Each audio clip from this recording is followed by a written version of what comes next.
everyone, welcome and welcome back to Say More About That. Today's Vlogmas 2020 tip and trick is about gratitude. November is often a good month for gratitudes because with Thanksgiving rolling around, people are often talking about what they're thankful for. Well, that's what doing gratitudes is all about. What are the things that you are thankful for in your life? It could be people, places, things, feelings. It can be anything from something very small and tiny that may seem insignificant to others to a relationship that you have that maybe has been very helpful to you and made you feel loved throughout your life. So my Say More About That tip for Vlogmas 2020 is do gratitudes. Recently, I tried to do 3 gratitudes every day in November, and I did really great at first. I was able to get 3 done for about 25 days before then the holidays rolled around, family showed up, and I kind of got off track with it. The perks to doing gratitudes are it really influences your mood. So whether you do it first thing in the morning, it can really set your mood for the next coming few hours. So if you start your day off with 3 things you're grateful for,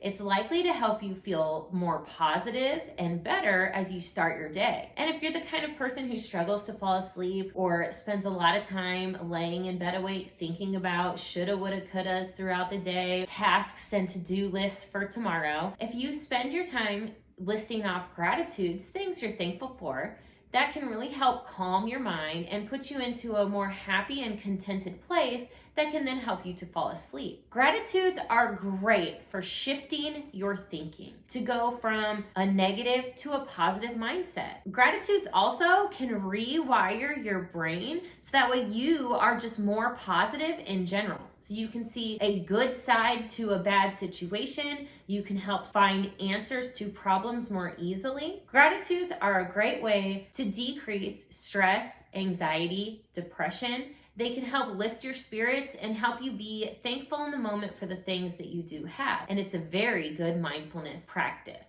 So I hope you take some time to do a few gratitudes every day this holiday season. See you tomorrow.